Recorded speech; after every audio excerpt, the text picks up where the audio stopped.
If everyone would take their seats, please. Just a couple housekeeping things. For those of you who haven't discovered where the restrooms are, they're actually out this door and right to the left. You know, they're very close, which is always good after you've had a lot of coffee in the morning. Second of all, if you haven't taken the time to look at your district conference, I had someone this morning said, I'm going to introduce you, I'm going to use your bio in here, and they said, my bio's in there? And I said, yeah, it's in there. So is the whole schedule of events for each session or meal. The one thing I do want you to see is at the bottom of each page, we've been very blessed to get sponsors to help cover the cost of some of our meals, which is why we were able to keep costs for the conference down. So just know this. Oh, and public apology to Kathy Hubbard, because she is not in this program. She said, my husband said, I'm not part of what you're doing. And I said, no, I just missed one. All right. At this point, I want to introduce Mr. David Weekman. Did I say it? Weekman, yes. For the invocation and pledge. Please bow your heads as we contemplate our blessings. We give thanks for our many blessings, not only those blessings that we recognize, such as the food before us and the hands that prepared it, but also those that we fail to see that continue to go unnoticed.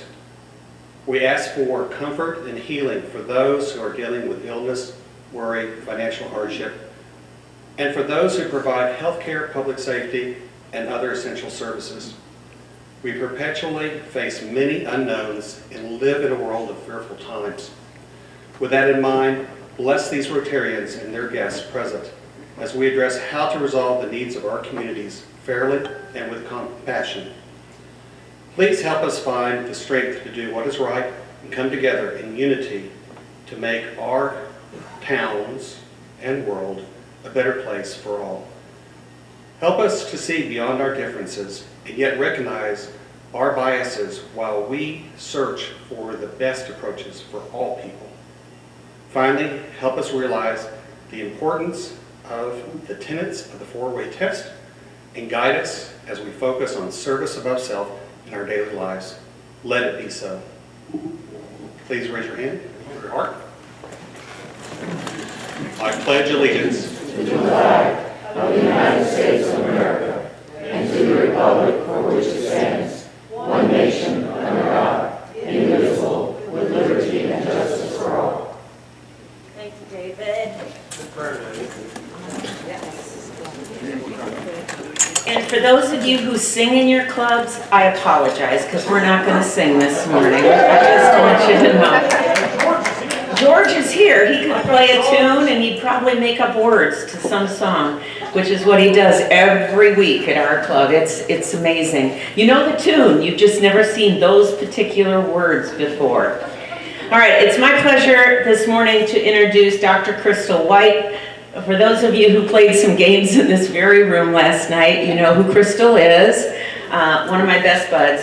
She's a public educator for over 32 years. She advocates on behalf of public school districts and educators across Texas as the current Deputy Executive Director for Texas Association of Community Schools. Does that all fit on a business card? Okay, good. Crystal has a passion for all students having the opportunity to learn in community schools in small and mid-sized school districts. While living in Hunt, Texas, she was actively involved in our Rotary Club here in Kerrville as the superintendent for Hunt Schools. Crystal.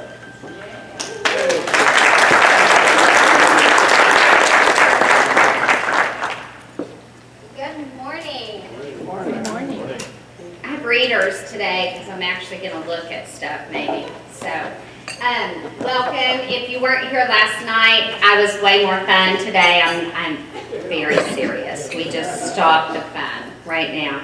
We're going to talk a little bit about, and I'm a roamer. I can't stand, and I talk with my hands. So there's that.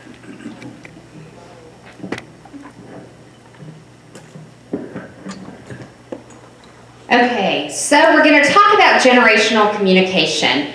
And one of the things that all of us are doing is working with a lot of different groups of people. And one thing we learned, if you watched the news last night or the night before, about elections and some of the people that are running, we're now seeing Generation Z folks going into Congress. And I think one of the things that helps all of us in clubs, in our organizations, and groups that we work with is getting along with people who are in all different generations and really acknowledging the differences. And I think that's one of the main things that I have to do in education. And I always get frustrated when I hear people say, oh, this next generation.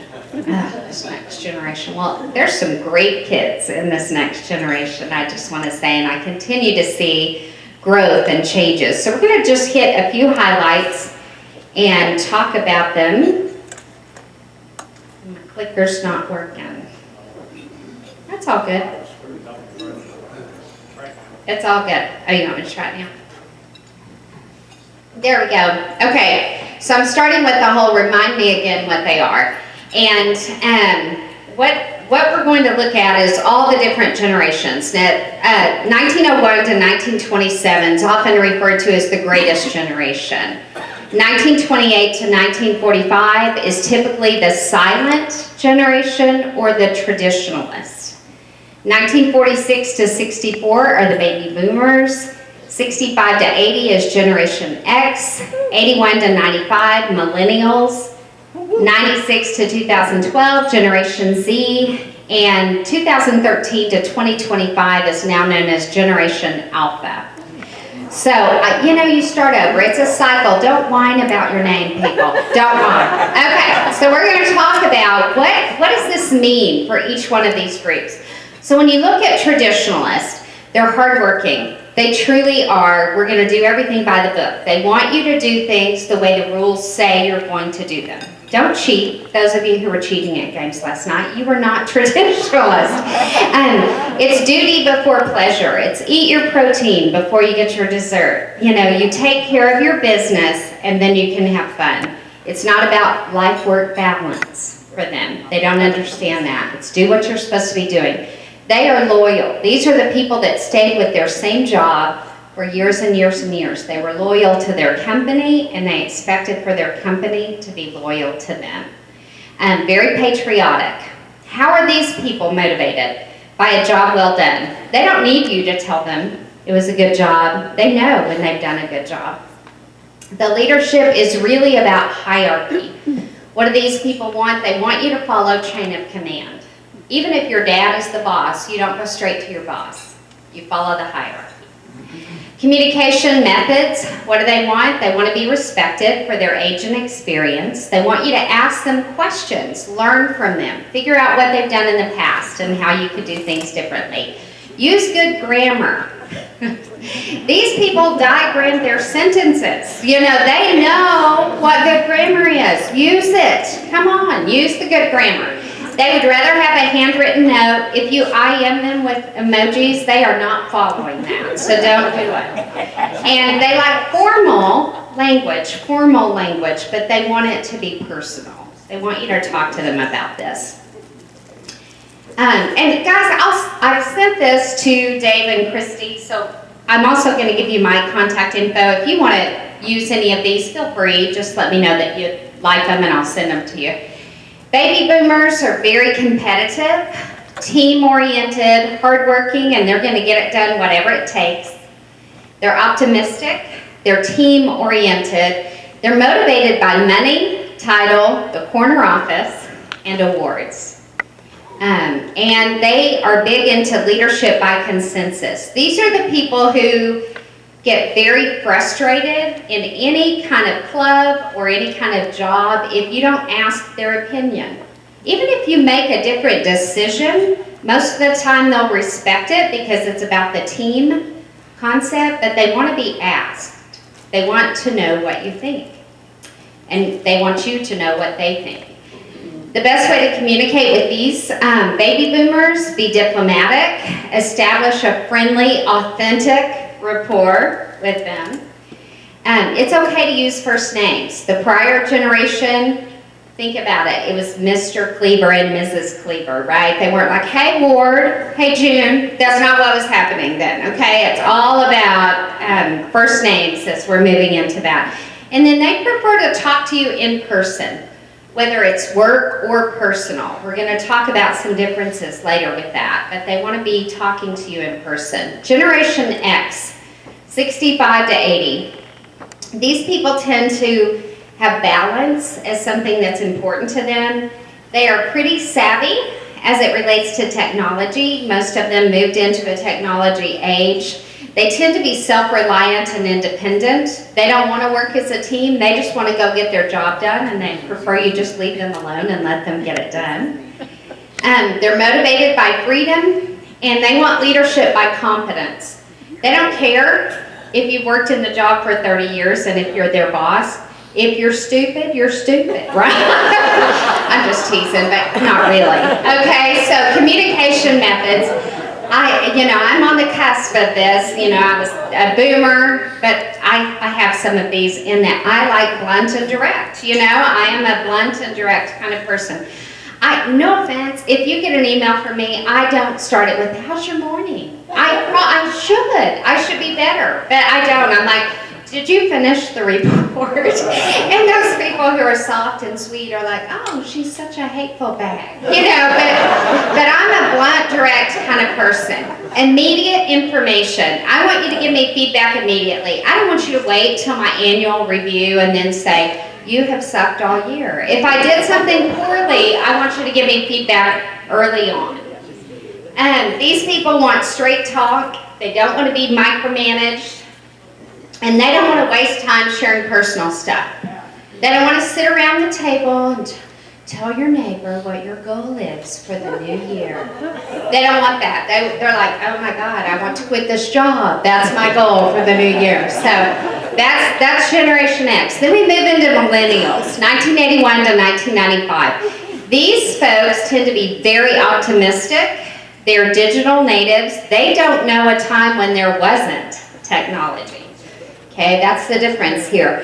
They're very confident. Now, when I say they're confident in a way like, I just graduated with my teaching certificate, hence I'm ready to be the school superintendent. That's how much confidence they have. It's like, I can now run your job better than you. I know more than you do at this moment.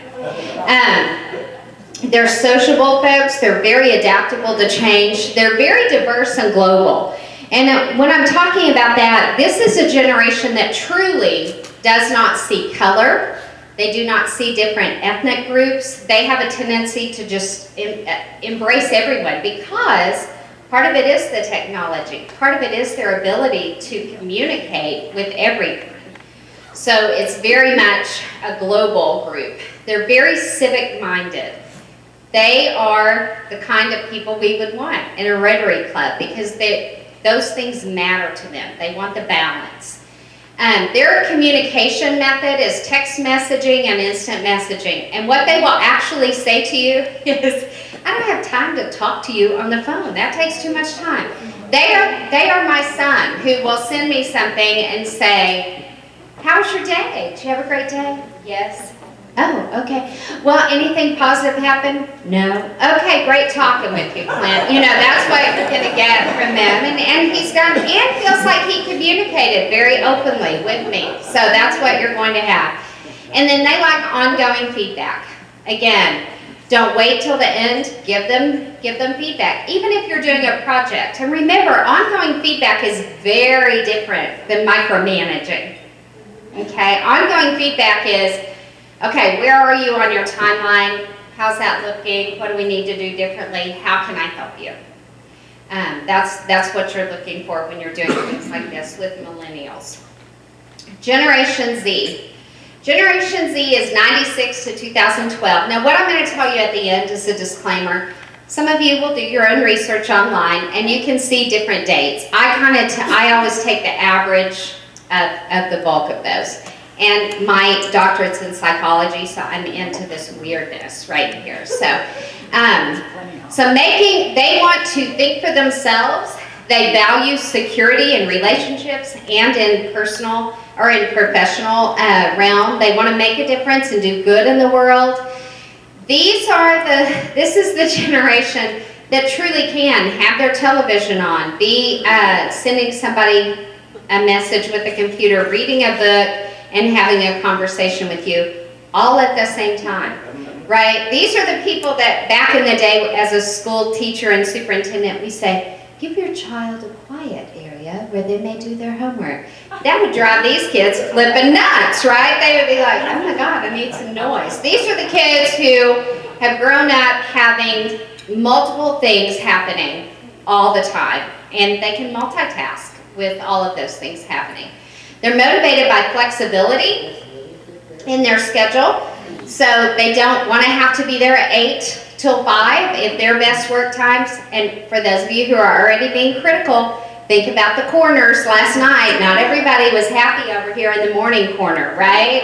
We've got to remember that sometimes they're not morning people. Sometimes their best hour, my girl that I have hired to work on my website, I get emails from her at 1 and 2 in the morning. That apparently is her happy time to work.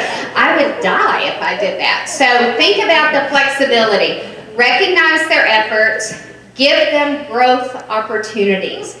This is the generation that likes for you to send them to a workshop or to give them an idea of a book that they could read, something they could do on their own to learn how to do something. They do not necessarily want to go and learn from another person, a mentoring relationship, etc. They do want to be coached. And again, that is the difference. Coaching someone is helping them find the best in themselves, not telling them how they could be the best. Communication methods, if it's work, they want it to be face-to-face, oddly enough. They want you to sit across from them and talk to them. That's back to the coaching method. Professionally, they want to be coached, they want you to give them good feedback, they want you to give them ideas, and they want you to help them grow. If it's personal, they're going to text or use a chat app. They communicate with images. They're the ones who find, I don't even remember, is it a GIF or a GIF or GIF? Thank you very much, Xavier. That is why you're here, man. So they're going to send me GIFs that make me bust out laughing. And I'm like, when I try to find a GIF that's funny like them, I'm like, yeah, I got nothing. I'll send them a smiling face with a wink or something because I got nothing for their GIFs. But they communicate with images. They don't send you long texts telling you what they're thinking. Love those things. Okay, so let's talk about where does this sometimes become a rub for people? Etiquette. Sometimes this becomes a rub in etiquette. Remember how I talked about grammar and how important it is?